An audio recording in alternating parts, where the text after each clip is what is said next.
नमस्कार दोस्तों, आप सभी का स्वागत है आपके अपने YouTube चैनल CSC वीरनगर में।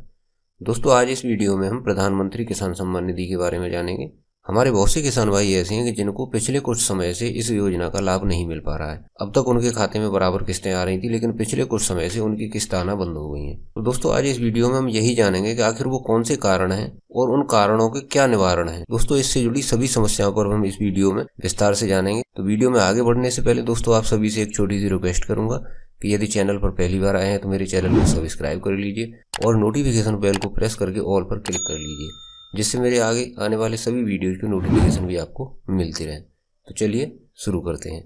दोस्तों, सबसे पहले आप अपना कोई भी ब्राउजर ओपन करेंगे और ब्राउजर के सर्च बार में PM किसान लिखकर सर्च करेंगे तो सबसे ऊपर ही आपको प्रधानमंत्री किसान सम्मान निधि की ऑफिशियल वेबसाइट का लिंक मिल जाएगा। आप इसी लिंक के ऊपर क्लिक करेंगे तो आपके सामने कुछ इस तरह का वेबसाइट इंटरफेस ओपन होगा। इस वेबसाइट पर आने के बाद में दोस्तों, आपको राइट हैंड साइड में आप यहाँ देखेंगे हमें एक लिंक मिलता है नो योर स्टेटस। आप इसी लिंक के ऊपर क्लिक करेंगे तो अगले पेज में दोस्तों कुछ इस तरह का इंटरफेस ओपन होगा। यहाँ आपसे आपका रजिस्ट्रेशन नंबर पूछा जाएगा तो आप यहाँ रजिस्ट्रेशन नंबर डालेंगे और आगे ये दिया हुआ कैप्चा फिल करेंगे और गेट OTP पर क्लिक करेंगे। यदि आपके पास रजिस्ट्रेशन नंबर नहीं है तो आप रजिस्ट्रेशन नंबर पता करने के लिए नो योर रजिस्ट्रेशन नंबर पर क्लिक करेंगे तो अगला पेज कुछ इस तरह से ओपन होगा। यहाँ आप देखेंगे know your registration number search by. यहाँ आपको दो ऑप्शन दिए गए हैं, मोबाइल नंबर और आधार नंबर। यदि आपके पास eKYC कराते समय आपने जो मोबाइल नंबर दिया था वो आपके पास अवेलेबल है तो आप यहाँ मोबाइल नंबर वाला ऑप्शन चुनेंगे, अन्यथा आप आधार नंबर पर क्लिक करेंगे और यहाँ आप जिस व्यक्ति का स्टेटस देखना चाहते हैं उस किसान का आधार नंबर फिल करेंगे।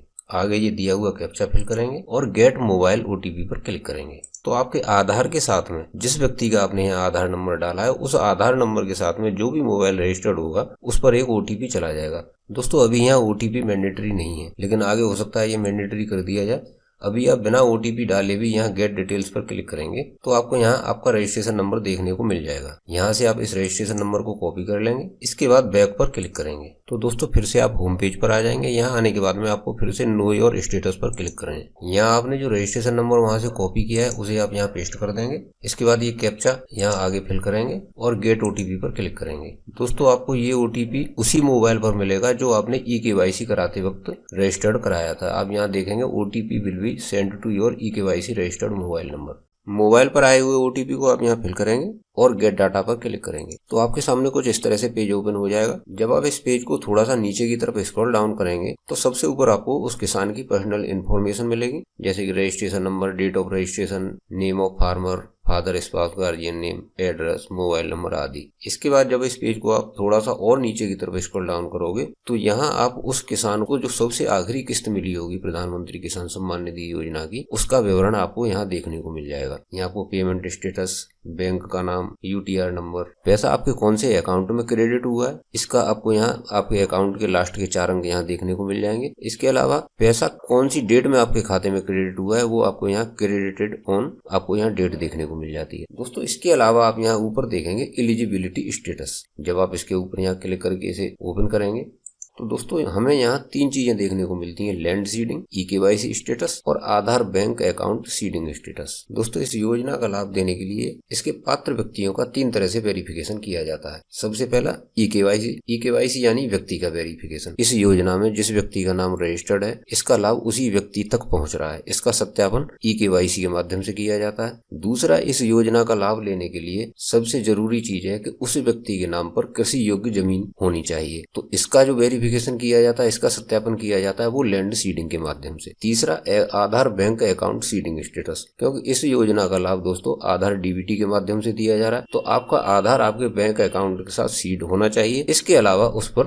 DBT लिंक होना चाहिए। आपकी इन तीनों चीजों के सामने ग्रीन सर्कल में आप देखेंगे चेक मार्क लगा हुआ है और सभी के आगे यस यस होना चाहिए। दोस्तों, यदि इसमें से आपकी यदि कोई भी चीज कंप्लीट नहीं है तो आपको वहाँ उसके सामने रेड सर्कल में क्रॉस का निशान मिलेगा और उसके आगे नो लिखा हुआ मिलेगा। तो यदि आपके लैंड सीडिंग, eKYC या आधार बैंक सीडिंग स्टेटस किसी के आगे नो लिखा हुआ है तो आप समझिए आपका वो स्टेप कंप्लीट नहीं है और इस योजना का लाभ लेने के लिए आपको वो कंप्लीट करना पड़ेगा। यदि किसी किसान के स्टेटस में इन 3 चीजों के सामने किसी के भी आगे यदि नो लगा हुआ है तो आपको क्या करना होगा, अब इसके बारे में बात करते हैं। तो यदि किसी किसान के ई-केवाईसी स्टेटस के आगे नो लिखा हुआ है तो उसकी ई-केवाईसी कंप्लीट नहीं है। ई-केवाईसी कंप्लीट करने के लिए यदि आपके आधार के साथ में मोबाइल रजिस्टर्ड है तो आप खुद अपने मोबाइल के माध्यम से अपनी ई-केवाईसी कंप्लीट कर सकते हैं। इसके लिए मेरे चैनल पर पहले से एक वीडियो अवेलेबल है, आप जाके उस वीडियो को वॉच करें। अब बात करते हैं लैंड सीडिंग की। यदि लैंड सीडिंग के आगे नो लिखा हुआ है तो उस किसान को अपने तहसील कार्यालय जाना होगा। तहसील कार्यालय जाने के बाद में आप वहाँ रजिस्ट्रार कानूनगो ऑफिस में जाके कंप्यूटर ऑपरेटर से मिलें और उन्हें आप अपने आधार कार्ड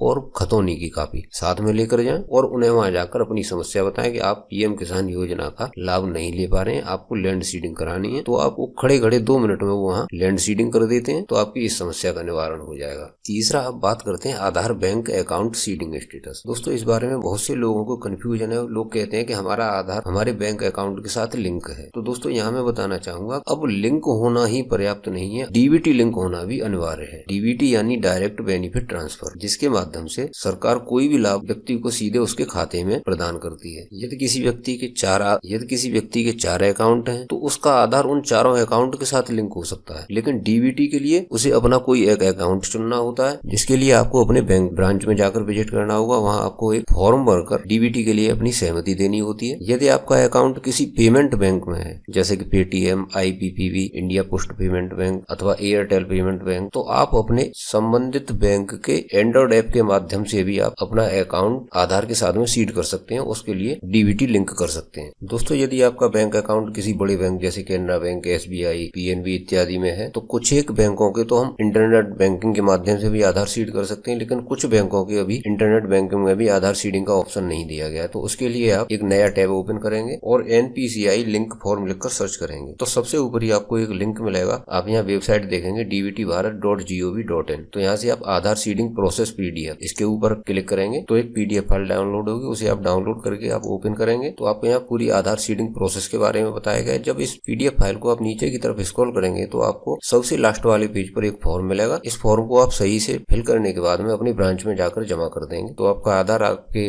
बैंक अकाउंट के साथ में सीड कर दिया जाएगा। दोस्तों इसके साथ साथ मैं आपको एक सजेशन दूंगा कि यदि आपको आपकी बैंक ब्रांच में आधार सीडिंग कराने में किसी तरह की यदि कोई प्रॉब्लम आ रही है तो आप अलग से एक किसी भी पेमेंट बैंक में, एयरटेल पेमेंट बैंक अथवा आईपीपीबी, आप किसी भी पेमेंट बैंक का अलग से एक अकाउंट ओपन करा दें और साथ में ही उसकी डीबीटी ऑन करा दें, जिससे आपको इसका लाभ मिलने में किसी तरह की कोई दिक्कत न होगी। दोस्तों यदि आपकी ये तीनों चीजें सही हैं तो आपको पीएम किसान योजना का बराबर लाभ मिलता रहेगा, आपको किसी भी तरह की किसी दिक्कत का सामना नहीं करना पड़ेगा। तो दोस्तों प्रधानमंत्री किसान सम्मान निधि की किस्त रुकने के 3 बड़े कारण मैंने इस वीडियो में आपको बताए। इसके अलावा एक कारण और है, कुछ एक किसानों का स्टेटस चेक करने पर हमें एक चीज और देखने को मिलती है, रीजन ऑफ इनएलिजिबिलिटी। तो दोस्तों यहाँ रीजन तो कुछ भी नहीं आपको शो होगा, लेकिन इसका अर्थ ये है कि उस किसान को किसी भी वजह से इसके लिए इनएलिजिबल घोषित कर दिया गया, जिसकी वजह से उसकी किस्त आना बंद हो गई है। इसके कौन से रीजन हो सकते हैं, क्या क्या कारण हो सकते हैं, तो दोस्तों इसके बारे में मैं आपको अगले वीडियो में डिस्कस करूंगा, क्योंकि ये वीडियो फिर बहुत ज्यादा लंबा हो जाएगा, क्योंकि इसके बारे में आपको विस्तार से बताना पड़ेगा। इसके लिए कैसे इसका निवारण होगा, कैसे इसे हम ठीक करेंगे, इसके लिए हमें एप्लीकेशन भी लिखनी होगी, ईमेल भी करना होगा, तो उसके बारे में विस्तार से मैं आपको अगली वीडियो में बताऊंगा। तो दोस्तों उम्मीद करता हूँ इस वीडियो में मैंने आपको जो जानकारी दी आपको अच्छी लगेगी। यदि अच्छी लगे तो वीडियो को लाइक कर देना। यदि चैनल पर पहली बार आए हैं तो मेरे चैनल को सब्सक्राइब जरूर कर लेना दोस्तों, क्योंकि आगे मैं आपके लिए काफी उपयोगी वीडियो लाने वाला हूँ। मिलते हैं अगले वीडियो में, तब तक के लिए जय हिंद,